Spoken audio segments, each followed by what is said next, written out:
निर्वाणरूपं विभुं व्यापकं ब्रह्मवेदस्वरूपं निजनिर्गुणं निर्विकल्पं निरीहं चिदाकाशमाकाशवासं भजेऽहम्।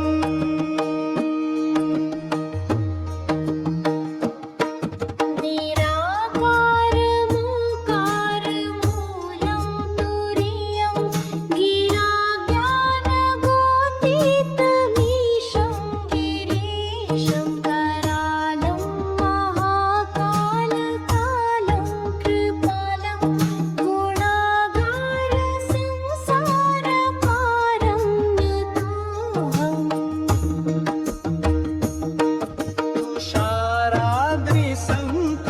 तुषाराद्रिसङ्काशगौरं गभीरं मनोभूतकोटिप्रभाश्रीशरीरं स्फुरन्मौलिकल्लोलिनी चारुगङ्गा लसद्बालबालेन्दुकण्ठे भुजङ्गा।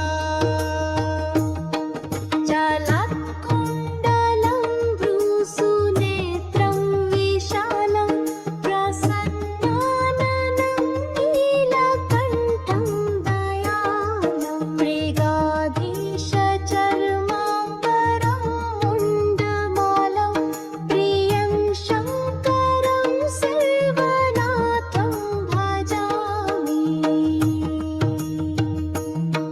प्रचण्डं प्रकृष्टं प्रगल्भं परेशम् अखण्डम् अजं भानुकोटिप्रकाशम्